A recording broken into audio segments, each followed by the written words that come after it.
Bismillahirrahmanirrahim. Assalamualaikum warahmatullahi wabarakatuh. Al-Fatihah. A'udzu billahi minasy syaithanir rajim. Bismillahirrahmanirrahim. Alhamdulillahi rabbil alamin. Ar-Rahmanir Rahim. مالك يوم الدين إياك نعبد وإياك نستعين اهدنا الصراط المستقيم صراط الذين أنعمت عليهم غير المغضوب عليهم ولا الضالين آمين. Innal hamdalillah nahmaduhu wa nasta'inuhu wa nastahdihi wa nastaghfiruh wa na'udzu billahi min shururi anfusina wa min sayyiati a'malina may yahdihillahu fala mudilla lahu wa may yudlil fala hadiyalah. Asyhadu an la ilaha illallah wahdahu la syarika lah wa asyhadu anna sayyidana Muhammadan 'abduhu wa rasuluh. Subhanaka la ilma lana illa ma 'allamtana innaka antal alimul hakim. Qala rabbi shrah li sadri wa yassir li amri wahlul 'uqdatan min lisani yafqahu qawli. Qad qala Allah ta'ala fi kitabihil karim ba'da a'udzu billahi minasy syaithanir rajim. Ya ayyuhalladzina amanu taqullaha haqqa tuqatih ولا تموتن إلا وأنتم مسلمون. Sadaqallahul azim. Yang dimuliakan lagi dikasihi Al-Fadhil Tuan Imam, Tuan Pengerusi Barisan Ahli Jawatankuasa Surau Wangsa Melawati, seterusnya tuan-tuan perempuan muslimin muslimat sidang Jumaah yang dirahmati Allah Ta'ala sekalian.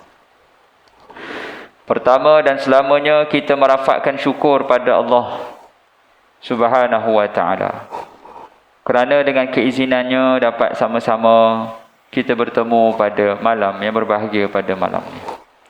Mudah-mudahan Allah Subhanahu wa Ta'ala merahmati dan memberkati pertemuan yang diadakan. Selawat dan salam ke atas Nabi kita Nabi Muhammad sallallahu alaihi wasallam, ahli keluarga baginda dan para sahabat, para tabi'in, tabi'in. Dan doa berpanjangan buat seluruh kaum muslimin yang berada di Syria, di Palestin, di Kashmir, di Xinjiang, di seluruh dunia, agar Allah Ta'ala diberikan kekuatan untuk menghadapi segala ujian kehidupan. Dan kita juga berdoa dalam suasana kita berhadapan dengan ujian pandemik COVID-19 ini, kita terus diberikan perlindungan oleh Allah Ta'ala dari sebarang ujian yang kita tak mampu nak tanggung, daripada ujian ekonomi, ujian pekerjaan, ujian kesihatan. Mudah-mudahan dengan banyaknya kita doakan kebaikan untuk orang lain, maka banyak jugalah yang baik datang kepada kita. Kerana itu yang dijanjikan oleh Nabi SAW, barang siapa yang mendoakan kebaikan, maka kebaikan juga yang akan datang kepada dirinya. Tuan-tuan perempuan sekalian, ya, kita berada di akhir bulan di tahun 2021. Ya, 14 Disember dah. Maksudnya pejam celik tahun 2021 juga akan meninggalkan kita. Tahun 2020 dah tinggalkan dah. Ni tahun 2021 pun seakan-akan begitu juga keadaannya. Nanti pejam celik 2022 pula. Pejam celik tak celik pula. Itu yang kita risau, ya. Jadi kita berdoa pada Allah Ta'ala agar dipermudahkan perjalanan kita untuk menuju ke alam barzakh, menuju ke alam mahsyar, balik ke kampung namanya syurga. Kampung kita semuanya syurga. Dunia ni bukanlah kampung. Dunia ini tempat persinggahan, tempat berdagang. Pandai kita berdagang, mudah perjalanan ke akhirat. Silap kita berdagang, musnah perjalanan ke akhirat. Nak balik ke syurga, kata Nabi, syurga dipagari oleh perkara yang tidak disukai oleh nafsu. Tetapi neraka dipagari dengan perkara yang memuaskan syahwat. Al-jannatu huffat bil makarih. Wa amman naru huffat bil syahawat. Nak pergi ke syurga, ada bayaran yang mesti dibayar. Macam contoh di dunia, kita nak kereta yang selesa. Kita nak rumah yang selesa. Kita nak makanan yang sedap. Ada bayaran tak? Ada. Lagi bayar tu tinggi, kita tahu kualiti dia. Kan? Kita bayar sebab value yang ada. Kita pergi kelas, kita pergi jumpa lecturer yang berkualiti sebab dia hebat. Jadi kita sanggup bayar. Walaupun beribu-ribu ringgit kita sanggup bayar pergi seminar, pergi talk, pergi ceramah tu. Sebab nilainya. Habis tu syurga ni nilainya tinggi ke rendah? Tinggi. Jadi patut tak ada bayarannya? Patut. Jadi apakah bayaran ke syurga? Bayaran ke syurga adalah mujahadah. Mujahadah ni maksudnya kita paksa diri kita ni untuk buat ibadah. Itu mujahadah. Dalam kita nak pergi ke syurga, kita kena bermujahadah. Tapi biasalah sunatullahnya begitu, di mana manusia ni akan buat juga kadang-kadang maksiat. Berjalan nak pergi ke syurga, kadang-kadang buat maksiat. Dia pun bertaubat, lalu kembali kepada perjalanan itu untuk menuju ke syurga. Macam contoh kita tanam kebun, kita ada kebun pisang ke, kebun nenas ke, kebun apa juga kebun lah. Kita memang tanam kebun, tiba-tiba lalang tumbuh. Kita tanam ke lalang tu? Tidak. Lalang tu datang sebagai package. Ya? Haji tanam ke lalang? Tidak. Saya tanam pokok limau kasturi. Habis tu lalang tu, dah dia nak tumbuh, ustaz. Mana saya nak tahu? Begitulah lumrahnya bila kita buat ibadah. Kadang-kadang manusia ni buat maksiat, taubat. Kita buanglah lalang tu. Bukan disebabkan lalang tu kita tak tanam pula pokok durian musangking. Sebab kita nampak buah tu hujung. Kita nampak syurga tu di hujung. Jadi kita tak bodoh pun maksiat, kita jatuh terjelupuk, taubat terus ke depan. Move on, kata orang putih. Yang menjadi kegilaan bila dia tanam lalang. Buat apa tu Ji? Tanam lalang. Apa Haji dapat? Mana tahu dapat durian musangking? Itu dipanggil gila lah. Buat ibadah memang ke syurga. Tapi kalau buat maksiat mengharapkan syurga, ini pening. Buat apa tu Ji? Tikar nombor ekor. Apa dapat nanti? Mana tahu dapat syurga? Pening. Jadi jangan kita salah jalan. Nak pergi ke Johor, ambil junction ke Johor. Tapi duduk ratib Ipoh memang tak sampai Johor. Nak pergi ke Ipoh, ambil junction ke Ipoh. Jangan sebut Johor Baru. Tak sampai ni Tanjung Malim dah ni. Mana Johor Baru tak sampai-sampai. Tapah pula. Jalannya itu mesti betul. Jalan kita balik ke kampung tuan-tuan, maka jalannya adalah buat ibadah. Kadang-kadang jatuh buat maksiat, maka bertaubat dan teruskan perjalanan itu. Subhanallah, maka bila dosa itu banyak, maka taubatlah. Dan salah satu perkara yang boleh mengampunkan dosa-dosa kita adalah dengan banyakkan amal ibadat, antaranya adalah zikrullah. Kita masuk pengajian kita, kelebihan zikir-zikir yang boleh kita ketahui dan baca. InsyaAllah, muka surat 251. Sesudah zikir yang disebutkan di atas, maka zikir yang paling utama dan terkemuka ialah Subhanallah walhamdulillah wa la ilaha illallah wallahu akbar. Yang bermaksud dalam satu riwayat dari Nabi SAW mengenai zikir di atas, bahawa baginda mengatakan annaha khairul kalami wa ahabbu ilallahi ta'ala. Kalimah subhanallah walhamdulillah wa la ilaha illallah wallahu akbar itu adalah zikir yang paling baik ucapan, yang paling Allah sayang. Zikir banyak dan masing-masing ada fadilat masing-masing. Kita nak amal yang mana? Tak kisah. Tidak ada restriction. Tapi kita nak paling terbaik. Ustaz, saya nak zikir yang simple tapi terbaik. Orang kita memang begitu. Nak yang terbaik aja. Sebab nak kurang zikir lah tu. Dia nak pilih-pilih zikir yang paling berkualiti katanya. Supaya dia boleh fokus pada amalan contohnya. Kita kena tanya balik, haji nak fokus pada amalan ke atau nak mudah ni? Macam nak mudah aja. Macam nak cari jalan mudah. Senang Ustaz, saya hafal satu ni je, terus ke syurga katanya. Orang kita memang nak kira nak cari jalan mudah. Memang begitulah sifat manusia. Tapi tidak dinafikan kepelbagaian zikir-zikir yang kita baca, yang kita amalkan itu sebenarnya masing-masing membawa jalan ke syurga. Janganlah kita pilih. Boleh pilih-pilih tapi kita fahami maksud zikir itu, dia punya natijahnya adalah ingat pada Allah. Kita pilih zikir yang terbaik tapi tak ingat Allah pun tak guna juga. Zikir biar sampai ingat pada Allah. Hati itu gementar ingat pada Allah. Idza tuliyat alaihim ayatuhu zadatuhum imana. Sesungguhnya orang beriman itu bila dibacakan ayat-ayat Allah Ta'ala pada dirinya, wajilat qulubuhum, menggentar, menggeletar jiwa. Sebut pasal Allah, takut. Jadi zikrullah ni sebut pasal Allah. Tak kisahlah apa zikir sekalipun, tetapi mesti sampai ke natijahnya ingat pada Allah.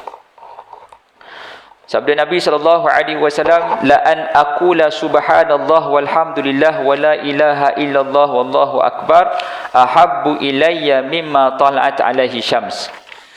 Kiranya mengucapkan subhanallah alhamdulillah wala ilaha illallah Allahu akbar itu adalah lebih kucintai daripada segala apa yang dipancarkan oleh matahari, yakni segala mata benda dunia yang dikejar manusia.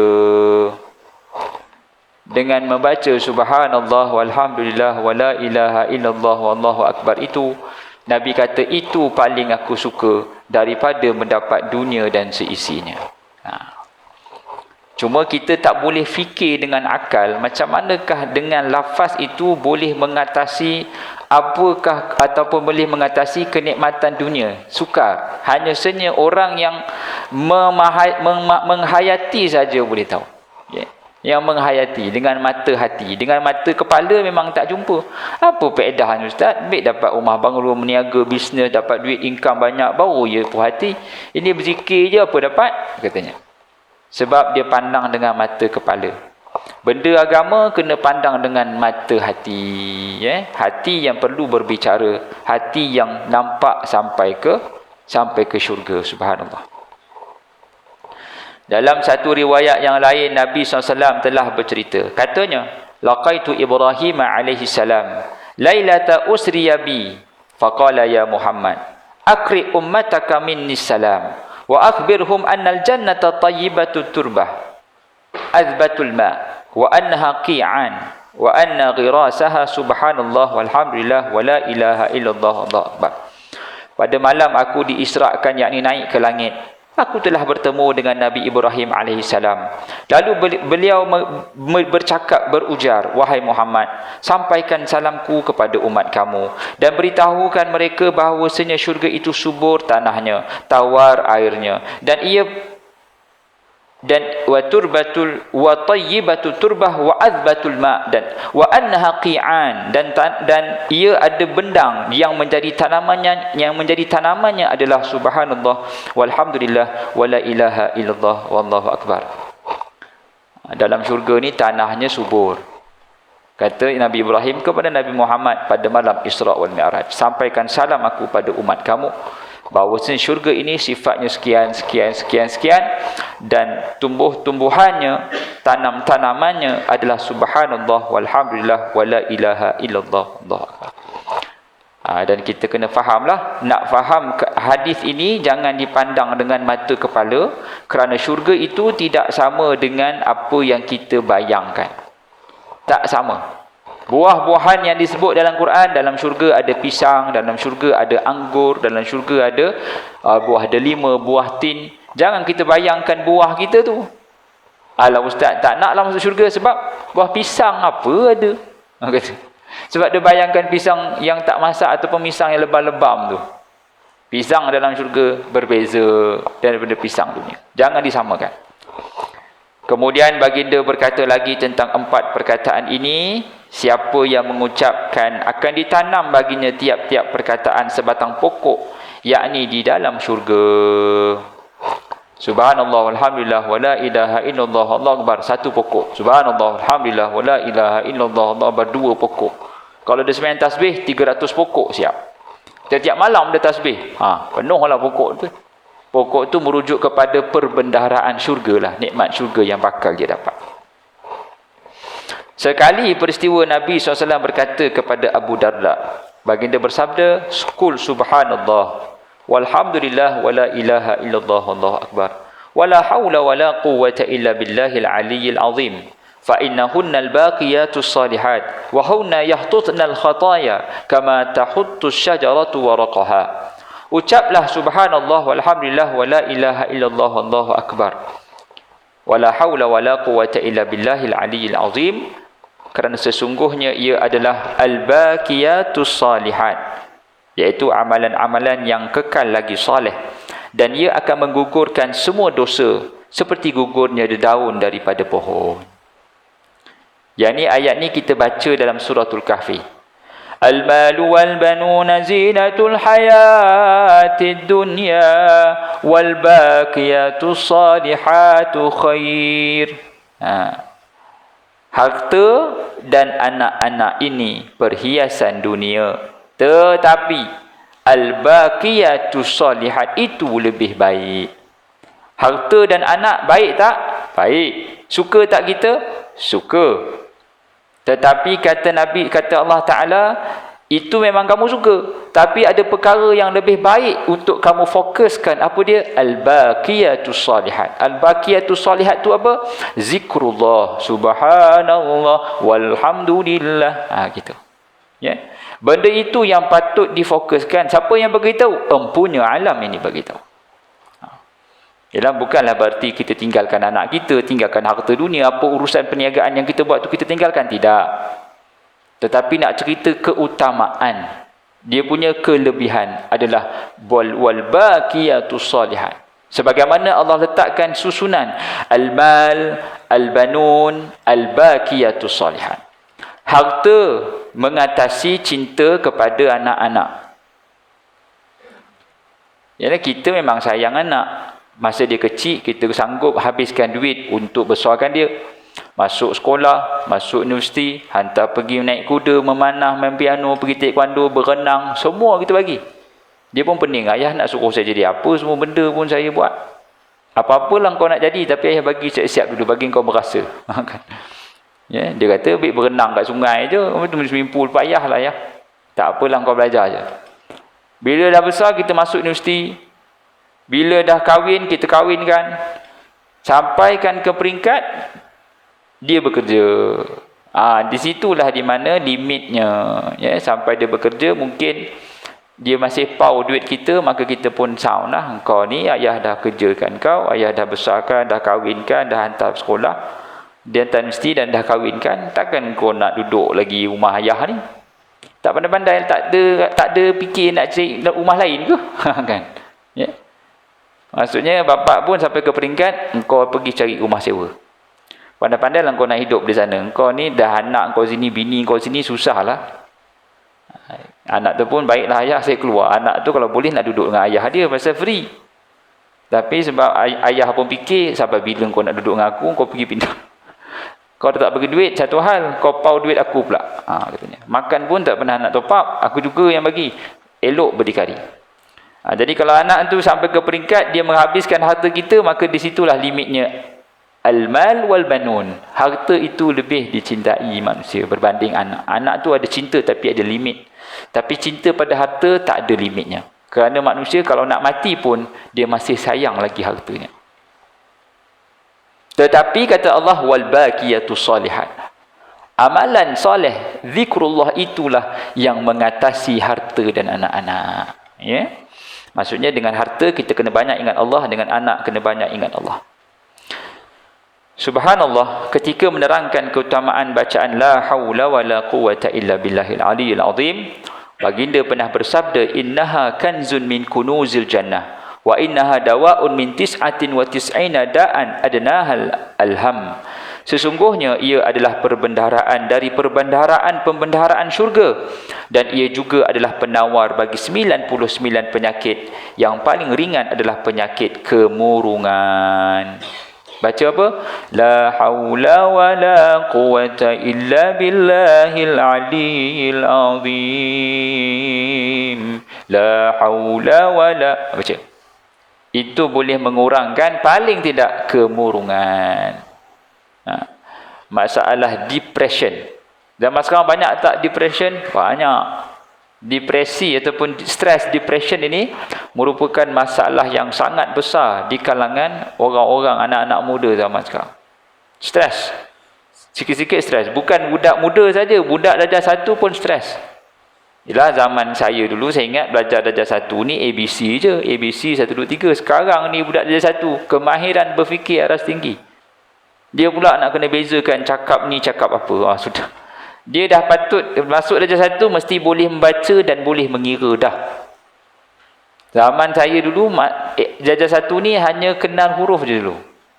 Zaman tuan-tuan lagi saya tak tahulah. Tapi begitulah zaman saya tahun 90-an, tahun awal akhir 80-an itu memang 1, 2, 3 ABC. Sekarang budak darjah 1 English pun dia baca dah. Oi, hebat. Kita pun takut. Ya. Sebab tu di kemurungan, bawa beg berkilo-kilo. Zaman dulu bawa apa saja dalam beg tu. Ya. Zaman sekarang berkilo-kilo. Pening mak bapak pun. Ya. Jadi stres tu berlaku di kalangan anak-anak. Di pejabat pun stres di kalangan ibu-ibu dan ayah-ayah. Ya. Kita cerita buli di sekolah, sebenarnya di pejabat lagi banyak buli dia. Ya. Di pejabat lagi banyak kes buli. Ya. Staf kena buat di luar bidang tugas. Ini luar bidang tugas saya, bos. Kau buat je lah, cakap banyak lah, dah kena buat. Itu buli lah. Kau sign je, luluskan je. Bos tak boleh bos, kita punya polisi kata, kau sign je lah. Ni buli juga. Ni tender ni, kau nampak proposal tu, kau duplicate jap. Bos, tak boleh lah, ni kan orang lain punya. Tak, kau duplicate je. Dia pun duplicate. Macam ni. Dia pun pergi buat company lain, submit balik proposal tu. Yang sama dengan proposal yang cantik tadi. Bos, bini syarikat siapa pula? Kau terima je. Ni buli lah. Main golf sama. Nah, ni RM3,000. Ni duit apa, bos? Kau bagi, kau ambil je lah. Ni ada orang bagi. Yang tender hari tu kau ingat tak? Ni ambil je. Itu buli lah. Dipaksa terima rasuah. Ni buli. Ini semua buli di pejabat. Stres tak? Stres. Ya, stres. Itu dipanggil buli. Ya. Di sekolah pun, kalau budak sekolah, bulinya tumbuk aja. Di pejabat, bulinya langsung lah. Ingat income semua jadi haram. Subhanallah. Sabda Nabi SAW. Man kanat lillahi alaihi ni'matun wa ahabbun baqa'aha falyukthir min la hawla wa la quwwata illa billahil aliyyil azim.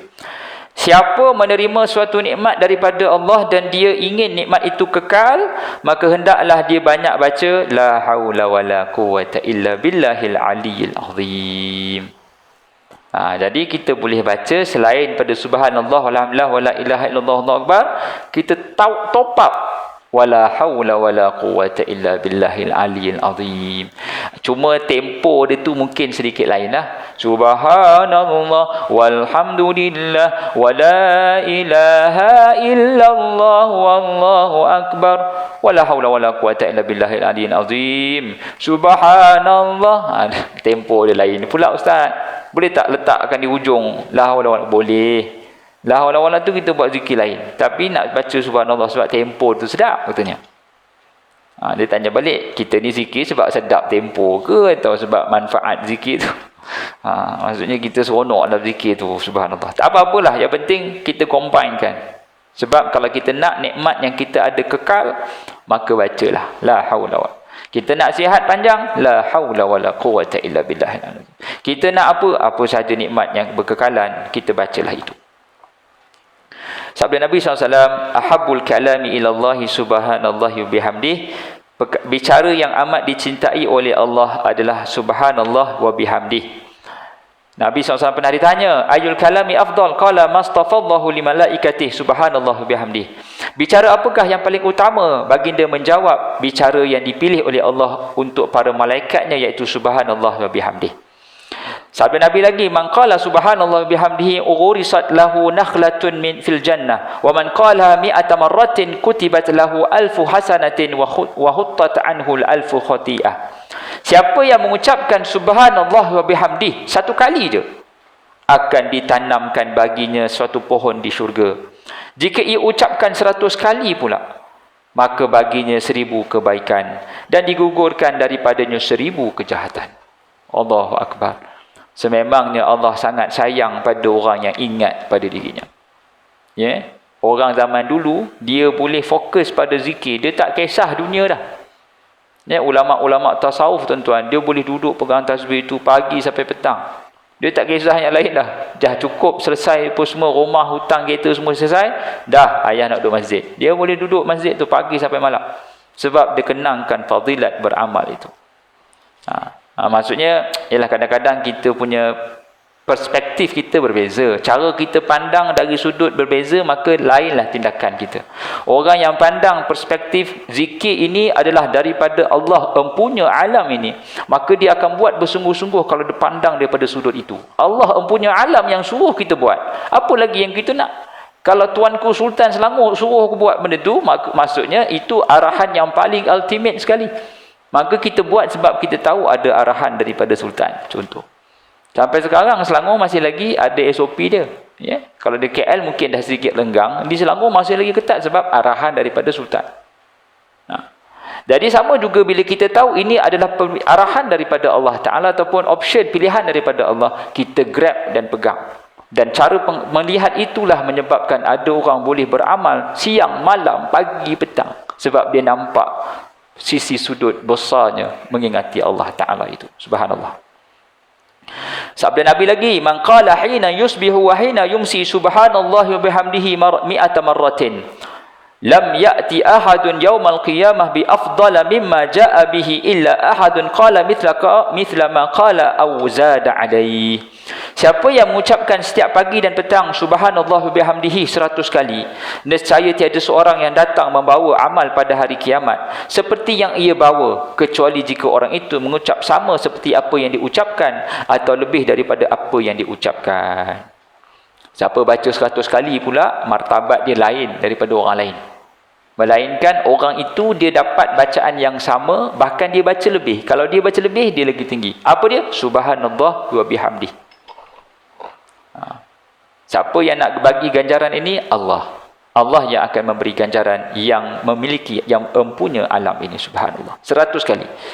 Jadi banyaklah benda nak kena baca ni. Subhanallah pun nak baca juga. La haula wala aku pun nak baca. La haula wala quwwata illa billah pun nak baca juga. Nak kena baca lagi subhanallah bihamdihi lagi. Ya, kita nak baca la ilaha illallah lagi yang kita baca sebelum ni. Jadi sebenarnya kalau kita fikir banyak zikir ni, sebenarnya banyak pilihan yang boleh kita lakukan. Ya. Kalimatan khafifatan ala lisan, thaqilatan fil mizan, habibatan ila rahman, subhanallah bihamdihi, subhanallahil azim. Dua kalimah yang ringan di lidah, berat di timbangan, sangat dicintai oleh Allah. Subhanallah bihamdihi, subhanallahil azim. Diriwayatkan daripada Ummul Mukminin Juwairiyah radhiyallahu anha bahawasanya Nabi SAW satu hari keluar daripada rumah Juwairiyah. Kemudian Nabi kembali lepas sembahyang duha di masjid. Sedangkan Juwairiyah masih duduk bertasbih. Maka Nabi pun bersabda, sejak ku tinggalkan kau tadi sehingga sekarang ni, kau masih bertasbih juga?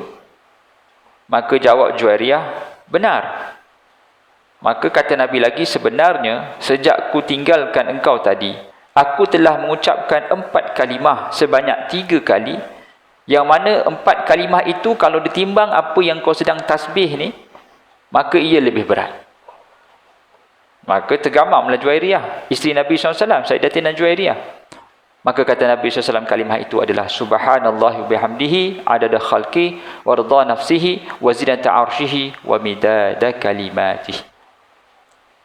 Maksudnya 3 kali baca subhanallah wa bihamdihi adada khalqihi wa ridha nafsihi wa zinata arshihi wa midada kalimatihi. Subhanallah wa bihamdihi adada khalqihi wa ridha nafsihi wa zinata arshihi wa midada kalimatihi. Subhanallah wa bihamdihi adada khalqihi wa ridha nafsihi wa zinata arshihi wa midada kalimatihi. dapat dah pahala. Lebih baik daripada kita duduk sampai ke waktu duha, subhanallah walhamdulillah. Tu dia punya kelebihan bacaan itu. Apa maksudnya? Maha suci Tuhan dengan segala puji baginya, sebanyak bilangan makhluknya, sepenuh redha zatnya, seberat timbangan arasnya, dan seluas kalimah-kalimahnya. Jadi lepas ni tuan-tuan perempuan boleh tambah pada amalan kita. Lepas sembahyang subuh tu, subhanallahi wa bihamdihi adada khalqihi wa ridha nafsihi wa zinata arsyihi wa midada kalimatih. Boleh buat. Baik. Maka itu adalah bab zikir-zikir yang pelbagai. Kita baca subhanallah walhamdulillah wa la ilaha illallah Allahu akbar. Kemudian kita baca subhanallah wa bihamdihi. Lepas tu kita baca la haula wala quwata illa billahil aliyyil azim. Kemudian kita baca subhanallah wa bihamdihi adada khalqihi wa ridha nafsihi wa zinata arsyihi wa midada kalimatih. 4 jenis zikir. Kemudian kita masuk zikir yang berikutnya, iaitu istighfar. Istighfar ni pun zikir juga. Ya. Jangan kita pandang istighfar ni bukan zikir. Nanti kan kita baca pula selawat. Selawat pun zikir juga. Nanti kita tengok di antara keempat lima ni, apakah zikir yang paling afdal. Baik. Keutamaan istighfar di antara jenis-jenis zikir yang mengandungi kebaikan dan keberkatan dan menarik pahala dan ganjaran ialah istighfar pada Allah dan berselawat pada Nabi serta berdoa. Berkata pengarang kitab, antara jenis zikir yang hebat, yang ada kebaikan dan keberkatan, tarik banyak pahala, istighfar, selawat, doa. Doa pun zikir juga. Banyak zikir ni. Sebab zikir maksudnya ingat Allah. Ke kita berdoa tak ingat Allah? Amin. Lambat benar imam ni. Nasi minyak sejuk ni. Lepas itu tengah doa selamat. Tengok kambing pula. Panjang pula tahlil malam ni. Sudah. Dia tengah doa. Dia tak kira dah makan tu. Dia tak kira doa. Dia kira kambing ni. Kucing pula datang. Habis. Rosak lah plan aku. Kucing ni. Dia sibuk kejar kucing, sepak kucing itu sebab nak makan. Jadi bila kita berdoa, fokusnya adalah ingat pada Allah. Apa sahaja yang kita lakukan dari sudut zikrullah, iaitu menyampaikan ingat pada Allah, maka martabat rankingnya tinggi. Baik. Mengenai istighfar, Allah Ta'ala berfirman, mengutarakan keutamaannya. وَمَا كَانَ اللَّهُ لِيُعَذِّبَهُمْ وَأَنْتَ فِيهِمْ وَمَا كَانَ اللَّهُ مُعَذِّبَهُمْ وَهُمْ يَسْتَغْفِرُونَ. Surah Al-Anfal ayat ke-33, dan tiadalah Tuhan akan menyeksa mereka sedang engkau berada di antara mereka, dan tiadalah Tuhan hendak menyeksa mereka selama mereka beristighfar memohon maaf. Surah Al-Anfal ni cerita pasal perang Badar. Kalau kita beristighfar, Allah tak akan seksa kita. Selagi mana ada orang beristighfar, maka seksaan itu ditangguh ataupun azab itu ditangguh. Wa anistaghfiru rabbakum thumma tubu ilaihi yumatti'ukum mata'an hasanan ila ajalin musamma. Hud ayat ketiga yang bermaksud, dan mohonlah keampunan kepada Tuhan kamu dan kembalilah kepadanya, nescaya Allah akan kurniakan pemberian yang baik kepada kamu hingga ke waktu yang ditentukan. Kelebihan pertama istighfar, tidak ada azab. Kelebihan kedua istighfar, diberikan pemberian yang baik kepada kita. Maksudnya istighfar ni pembuka rezeki. Istighfar ni pembuka pintu rezeki. Jadi tuan-tuan, istighfar boleh membuka pintu rezeki. Firman Allah lagi tentang Nabi Nuh alaihi salam, faqultu astaghfiru rabbakum innahu kana ghaffara yursilis samaa'a 'alaikum midrara wa yumdidkum bi amwalin wa banin wa yaj'al lakum jannatin wa yaj'al lakum anhara. Aku katakan kepada mereka, mohonlah ampun pada Tuhan kamu, istighfar. Sesungguhnya Allah Maha Pengampun. Akan dikirimkan kepada kamu awan yang menurunkan hujan, ditambahkan bagi kamu harta dan juga anak pinak, dan dijadikan kamu kebun-kebun dan sungai-sungai. Kelebihan yang ketiga istighfar, kalau banyak istighfar maka hujan pun turun, kekayaan pun makin banyak, anak-anak pun ramai, tanam-tanaman dan sungai-sungai pun meriah. Itu kelebihan istighfar. Ya. Rugilah kalau kita tak banyak istighfar, kerana para anbiya semua istighfar.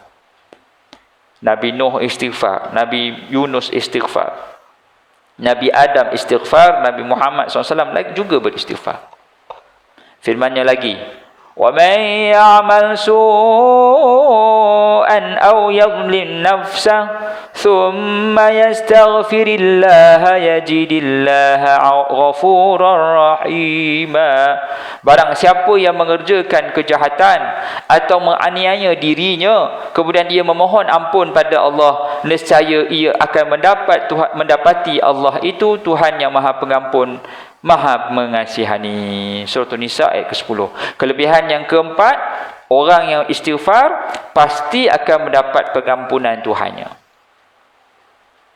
Yang kelima, sabda Nabi SAW, Man lazima istighfar ja'alallahu lahu min kulli dhikin makhrajan wa min kulli hammin farajan wa razaqahu min haitsu la yahtasib.